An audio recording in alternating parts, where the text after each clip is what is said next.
Well, in the nest with us tonight, I am really excited to welcome multi-Grammy winning rapper, record executive, entrepreneur, activist, and New York Times best-selling author, Lecrae. There is a lot on your resume, man. I'm also an undrafted free agent. So there you go. There you go. Know that as well. So many things on the resume. What is something that you were kind of the most proud of on your among those things? Oh man, I think you know, honestly, for me, it's being able to be a New York Times best-selling author. Even though I'm a musician, I've been doing music so long, I never realized that I would be able to write and be able to tell my story in that way. So that was pretty amazing. Yeah, that's pretty dope to be able to say that. That's pretty awesome. Well, Church Clothes 4 comes out today, or came out today, I should say. Let's talk about the inspiration for this album for you. I mean, the pandemic, the racial reckoning in America over the last kind of year and a half, 2 years. How much of that inspired this album, and how much of it was something you're kind of pouring that all into?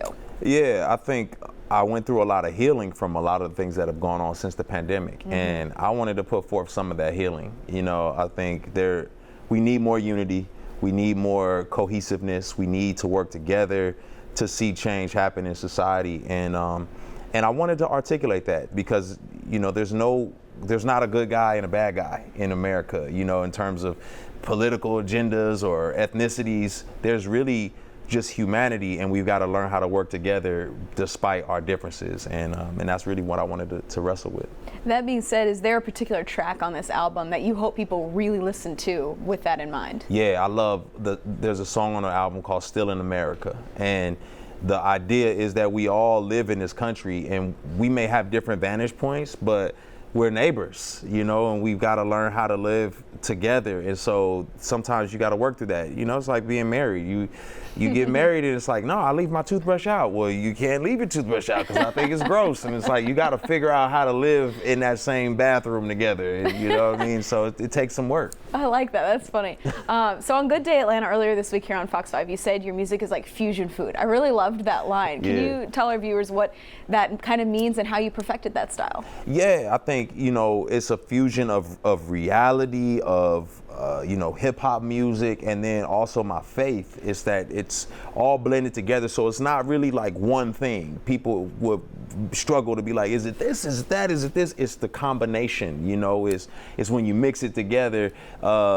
Some people say, is it Asian or is it Mexican food? It's the fusion. It's, you know what I mean? It's teriyaki on the quesadilla, and you gotta learn how to deal with that reality. So we get a lot of those things in Atlanta too. Exactly.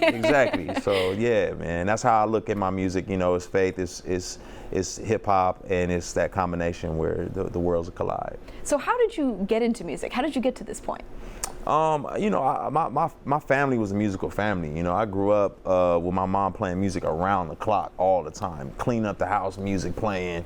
And so I just gravitated toward it. And, you know, I watched a lot of music videos as a kid. And so just found myself inspired and wanting to try it, and impressing a girl is how it always As starts. a lot of good things start, right? And then, you know, it's like, all right, now maybe I can try this and she'll like me. And so here we are today. That's awesome. Yeah. Well, I think a lot of people know Coming In Hot, a big course. Viral song, still so viral. What's it like in this kind of day and age to have a song that has so much like viral staying power on like TikTok? Like everything kind of comes and goes so quickly on that app. What is it like to maybe open up the app and see a random video to that song? It's really kind of crazy, you know, because you're creating a soundtrack for people's lives and you didn't even realize you were doing that. It's like some person is an extreme skier and he jumps off of cliffs and he decides that your song is the song that is the soundtrack for this crazy jump he does. And so I never imagined I'd be the soundtrack for people jumping off of cliffs and for Kim Kardashian modeling her fashion. I couldn't have planned that, you know, so it's kind of wild. It's funny you mentioned that because just as like a lover of music, a lover of TikTok, like I've always wondered, has an artist ever recorded a song and been like, oh, this is going to play well on TikTok? Like, has that, before that happened, obviously that was, 2018 that you came out with that song, but have you ever had a moment where like, oh, this is going to play well on TikTok? I think you feel like that sometimes. You're like, oh, this is probably going to be a thing.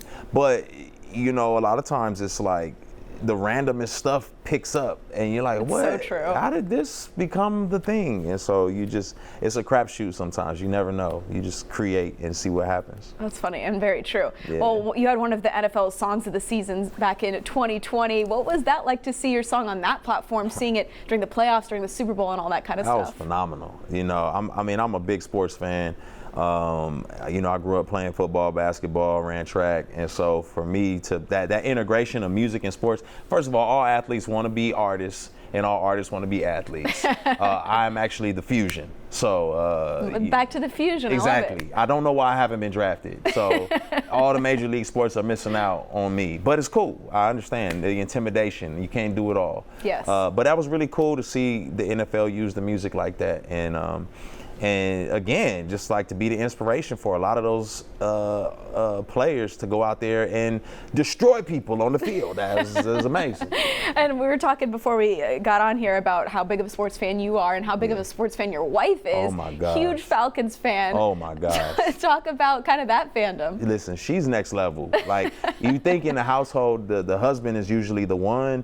No, my wife is the one. My wife rides around listening to sports radio all day long. Gets excited when she finds out about trades and players, and her birthday gift was tickets to the Super Bowl. She was like, "Oh my gosh!" It was a big deal for her. She's a huge Falcons fan. Back in the day, we not got into it, but I felt like Matt Ryan. He did his thing, and it was time to move on. And she thought that I needed to slow my roll. But, I won that one. Yeah, well, I will refrain from comment on that. Who's her favorite player now, and maybe your favorite player on this team? That's a good question. I would probably say she's a huge Ridley fan, and that's just been her thing. You know what I mean? So I know it's a rough one. Past the present, I'm loving Pitts. Kyle Pitts is amazing, and I don't know about my favorite, but and then also the kicker. Oh my gosh, Younghoe Koo. Yes, she loves Koo. That's weird. How can you not? It's like the kicker's like your favorite player. She's endeared to him. It's like a thing, and so Koo, stay away from my wife. But yeah, so it's crazy. It's funny you mentioned that. I feel like a lot of fans have gravitated towards him because he has a really interesting kind of story. Yeah. So it's funny, and obviously fourth game winner this week. So very timely fandom there. The thoughts on this team? You've tweeted about the Falcons before, and obviously it's been a rough ride for a lot of Falcons fans for a couple of years. But to be atop the NFC South right now, 4-4, what's it like to kind of ride with that? Yeah, it's kind of that catch-22. You're excited, but then you're also nervous because the Falcons will keep you on the edge of your seat. It's like they're gonna fight hard to the very end, but sometimes a mistake may happen that puts you in an overtime with the Carolina Panthers of all teams, and so you're like, well, what is going on right now? So I'm excited. I'm looking forward to seeing what happens. I was nervous after the Saints game and just like, hey, what's going on, Falcons? But I'm excited to see, how we pull out at the end of it all, being at the top of the NFC South. And I think as they gel, as they figure some stuff out, it'll be better. Seeing Mariota throw the ball more. You got two phenomenal receivers. And so I know he's a runner, but, hey, man, use the arm. And let's see what we can do out here. And then switching it to basketball, I read that you signed a 10-day contract with the Hawks back in the day. Yeah, Tell me about that. See, the Hawks, man, the Hawks are a phenomenal organization because, they respect the skill that is within me, okay? And that's what's really smart about them. It just didn't work out because I was a little bit too intimidating for a lot of the players. And, I had Grammys and book sales, and it was like distracting for a lot of them. And Can't be a distraction. I couldn't be a distraction, and so it was kind of like, I was like, all right, no big deal. I'll fall back and give Trey his shine. So that's kind of, and now we got Murray and Trey. And so I told Trey, listen, Murray's here. You guys run it, because if I was there, neither one of you guys would get the love you deserve. And so I want them to get that. That was very selfless of you. I tried. Great teammate. I tried. Great teammate. Yeah. So. What's maybe, between the Hawks, Falcons, anyone, what's maybe your favorite Atlanta sports memory? Favorite Atlanta sports memory is that's a great question. You know what? Getting to shoot around with Dominique Wilkins. You know, I mean that's a Hall of Famer. That's an all-time great NBA player and an Atlanta Hawks legend. And just being able to go over his house and hang out with him and him tell me some old school stories and hear about that has been amazing. And being able to walk with Trey on some of his journey. You know, I've known Trey since he was in Oklahoma, and just being able to see him go through some different trials and tribulations and being able to get to the playoffs as far as we did, and it's seen this whole team just come around. So that's been those are two great, you know, opportunities and things that I'll never forget. That's awesome. And something I always like to ask people who come on this show, because there's a lot of like Atlanta transplants. I'm one of them. You're one of them as well. What does living in this city mean to you, and what's kind of kept you here? All right. So Atlanta, if you're going to be a fan in Atlanta, you're going to have to deal with all of the people who move here and represent their home teams, okay? So when you go to the Hawks game or the Falcons game, you got to stand your ground and say, no, I live in Atlanta and this is my team. I don't care where I was born or where I came from. I'm with this city now.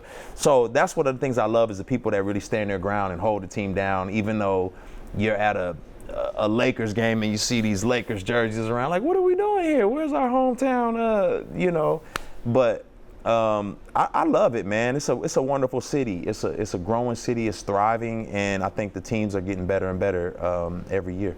It's very true. Yeah. All right. Well, thank you so much for joining us. What an awesome conversation. If anyone wants to catch the full thing, head to fox5atlanta.com. The full conversation will be on there, and we'll be right back on Rise Up Tonight.